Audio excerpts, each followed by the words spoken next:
another chapter part that resonated with me was the fighting racism, where you direct advice to white people in particular, Yeah.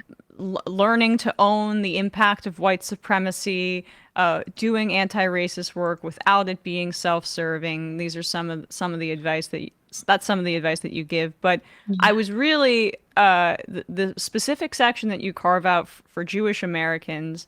It was really fascinating, embracing anti-Zionism in the same way that more progressive white people have embraced anti-racism. This is Yeah. so necessary in this moment for obvious reasons amidst the genocide in Gaza. Can you Yeah. talk about that section and then, in particular, your choice to include that kind of extra piece? Yeah, it was an addendum, it was something I wanted to bring in. And I think it came from, a real sense of like these really harmful ideas can get bonded with our identity such that we think that that's who we are. And so, that's part of why we talk about racism and we talk about white supremacy, particularly that there's this idea of supremacy that got bonded in with what it meant to be a white person. When the whole idea of whiteness was being formed, it was being woven in, right? That supremacy is a part of it. And so now when people are like, oh, I'm an anti-racist, like I'm a white person, but I'm actively working against that connection that happened. I think the same thing happened for Jewish people with Zionism. There's been Judaism forever. There's been Jewish people since the beginning. And they've been practicing in so many different ways, so many communal ways, so many beautiful ways. I have a lot of incredible Jewish friends in my life who have gifted me the practice of ritual with them, of Shabbat with them. I've gotten to go through some of these things. I'm like, oh, what it means to be Jewish is actually to be loving, to be caring, to be looking out for your neighbors, to be thinking about repair from harm. Zionism comes in and is like, this is about taking land and claiming something and trying to create an ethno state. That's a totally different project from what Judaism has been about for its entire existence. But it comes in at this interesting moment where there's a ton of trauma, and you can take advantage of that and you can fuse these things together. So I wanted to talk about that because I learned that from anti-Zionist Jewish people, that they were like, the way that I began to understand that Zionism wasn't a fundamental aspect of being Jewish. It was actually a really harmful thing that was happening. And we were raised to think it was a beautiful vision and that it was our destiny. But actually, it's causing so much harm. It's causing so much dissonance in our community. And now we see this genocide playing out where I think if any other country was doing what Israel is doing right now, we would be very clear headed. And it's even interesting, to watch the debate and to be like, oh, look at this, the differences in the stance on Ukraine and the stance on Palestine, where the power dynamics are so similar. And we're showing up in one situation for the person who's being attacked and in one situation for the person who is doing the attacking. And yes, there's so much. I mean, we can unpack and unpack and unthread and unthread. But for me, as a Black person who has really lived in this country and watched and become in deep community with white people undoing racism, it felt so important to me to see that there was an option like this for Jewish people that was like, oh, we can undo this work as well. And in this moment, I think one of the most beautiful things I've seen amidst all the horror is how many Jewish people are like, oh, I can let go of Zionism and I can heal, I can recover my soul, and I can recover community. And in doing that, that's the way that we will actually stop this problem, not just in this moment, but in an ongoing way. Because I think that's also the piece is now people are not just saying we want a ceasefire. It's like we want an arms embargo and we want to stop this occupation. We want to end this. And I will also say this. I live on land that was stolen. I live in the United States. And so it's very personal for me. I'm like, I wasn't there at the moment in history when I could have intervened on this happening and could have changed the story of this happening. But I'm here now, and my country is supporting the same thing happening somewhere else, and I can intervene. I can play a role in that. So it felt really important for me to include that. Yeah, and I think the optimism about that moment, that display of solidarity for a free Palestine in this current moment is, I think, part of the vision that you're hoping for, which is a glimmer of Yeah. hope in this. And Yeah. can you expand a little more on the notions of power and whiteness and how Yeah. the you including that section, it's also an acknowledgement that whiteness and power through whiteness is done through imperialism too, and that Zionism has folded into that, obviously, but that Yeah. history is so present, I think, in white supremacy all around us. Yeah, I think that's important. I mean, I want to acknowledge, and as I was writing it, I was like, I understand that Jewish people are a multiracial people.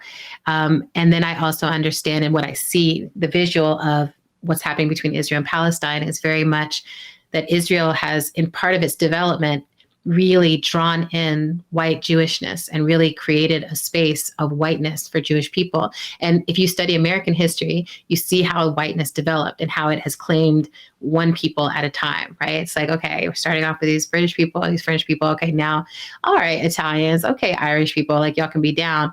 Now, Jewish people come in a different way where they're like, we were oppressed by white people. We were oppressed by people who wanted to be Aryan.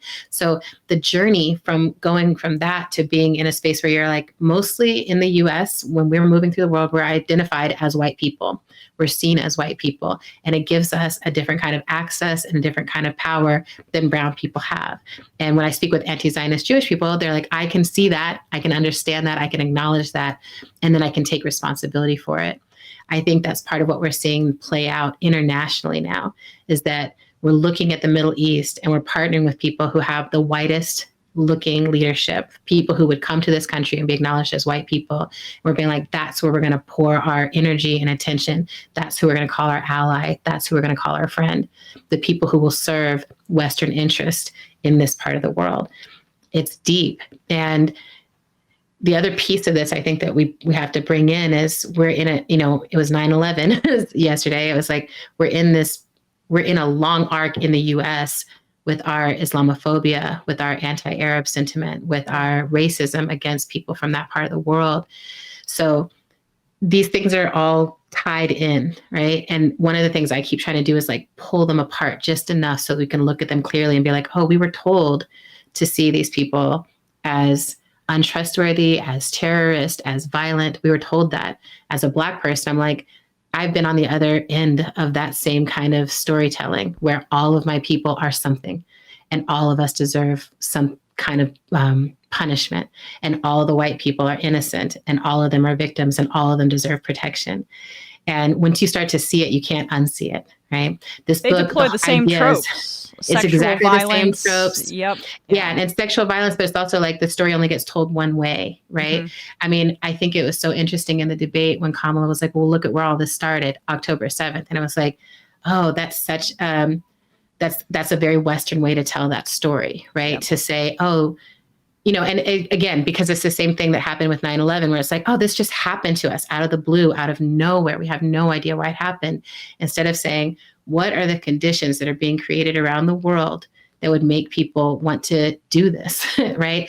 Can we get curious about it? And without having to justify it, right? I think that there's a distinction that's important, that's being able to say, I'm not in charge of whatever strategies people are using for their resistance, but can I understand why people might engage in resistance, or why people might engage in pushing back against empire, or why people might engage in pushing back against those who are oppressing them? And one of the things I think we are privileged in is that we get to sit in a place where I'm like, well, I'm not under bombs and constant attack and being enclosed in a small space. I have room to have a ton of nuance about everything that's Yep. happening. But when I have been in situations of deep oppression, that nuance fell away. All I was concerned with was, how do I get this person to stop hurting me? And whatever story I need to change to get them to stop hurting me, I'm going to try to do that. I think we're in that situation right now where there's a ton of people who are like, how do I get this person to stop hurting me? And to be a US citizen is to recognize, like, we are the funder of most of the harm that's happening in the world. We are thinking it through. We are collaborating with those who are causing harm. And we need to take responsibility for that if we hope to continue to exist. Yeah. Exactly. And Yeah. what, we're limited on time. I could go on about that for quite a while, but Yeah. there's so much in your, you spoke about the earth a little bit. You have a chapter about being accountable to the earth, Yes. that I'd love for you to touch on. But personally, you had your section on your conversation with your sisters was something Yes. that I really loved. Like, I have Yeah. a sister, and I really resonated with Good. how you talked about how you guys would argue and lacking models of conflict resolution when growing up. Yep. Like, my parents are lawyers, so we were taught to argue a lot. Yeah. Let's litigate this. Let's That's why litigate I'm in this. this job, maybe a little bit. Yeah. But not the Yeah. conflict resolution part, and we've gotten Right. better. But like some of your suggestions about these kind of familial dynamics are really key here too, because we always get IMs from viewers about my brother's in the QAnon rabbit hole. My dad is Yes. a Trump supporting the whatever, and how do I Mhm. approach them about this? I think the conversation that you transcribe between you and your sisters is about repair in those relationships. If you could That's talk a bit right. about that. Yeah. Yeah. Well, I do appreciate it's all connected to me, right? That I'm like, even when I look at Israel, Palestine, I'm like, y'all are all brothers and sisters. We're all brothers and sisters. Like in all these places where conflict is happening, we're actually all family. We're all related. We're all coming from the same root systems. All of us are, but none of us learn conflict resolution. Almost none of us learn it at a young age. And that plays out at the small scale, at the local scale, at the federal scale, and at the international scale. Like I think it's the same thing happening at every level. So for me, I'm like, okay, let's bring it back down to the most accessible place for many of us, which is every year I'm going to see my family at least once. How do I shape those conversations? And this idea of repair, of being proactive about it, is recognizing most of the time the conflicts that are happening, it looks like it's about something that's happening between us, but so often it's actually about stuff that's happening within our own lives and things that are not being seen, right? That cousin who's like slipping off into a cult, something was not being seen usually in that person. There was a way that person was not being heard. They were moving into a crisis of isolation, of individualism, of not feeling honored, of not feeling smart enough, of not being recognized in dating or whatever it is. Something's happening where that person is being lost in the social fabric. They're slipping through. And as siblings, as loved ones, as family, we're in a unique position to be like, hey, I see you. I see that something's going on. Can we talk about it? Can you tell me what's happening? When we started doing these check-ins, like we have political differences. They're not that kind of, it's not like that kind A of, gulf, right? yeah, it's not like a huge chasm. I'm like, hey, girl, but we were coming together and being like, we're exploding over how the dishwasher got loaded or something. And then having to cry it all out and be like, well, what was really happening is I'm super stressed at my job, or my money's not right, or I just went through a breakup, or something's happening with my health, or I'm in a grieving process. And I need you to know that so that you can be tender with me. That's the thing that almost everyone wants, is people to look at them and be like, I can be tender with you. I can still see the child in you. I can see the person that I love in you. And I can give you room for your humanity and your contradictions and your need for repair, whatever that might be. I can learn to give you a good apology. And then I can learn, the best apology is the one where it includes how you're not going to do something again and you don't do it. Right. So it's like really learning to make those adaptations as well. I think that if more people were able to practice this at the intimate level, and I also want to say, like, if your family doesn't feel like the safe space to practice this, chosen family or your friendship circles, there's tons of places where you can actually practice this. The idea is to just be very intentional. Like, we're going to be together. How are we? Let's start off with, how are we actually coming into this? And then let's be. Yeah. Mm-hmm.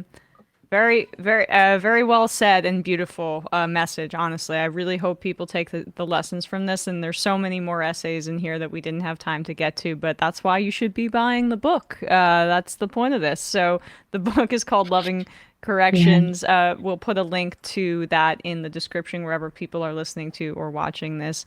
Adrienne, thanks so much for your time today. I really appreciate it. Thank you so much for having me and the work y'all do. Appreciate it. Hey, folks, don't forget to hit the subscribe button and check out our daily show. We do it every day at 12 p.m. Eastern for about 2.5 hours. We even take phone calls. You should check that out.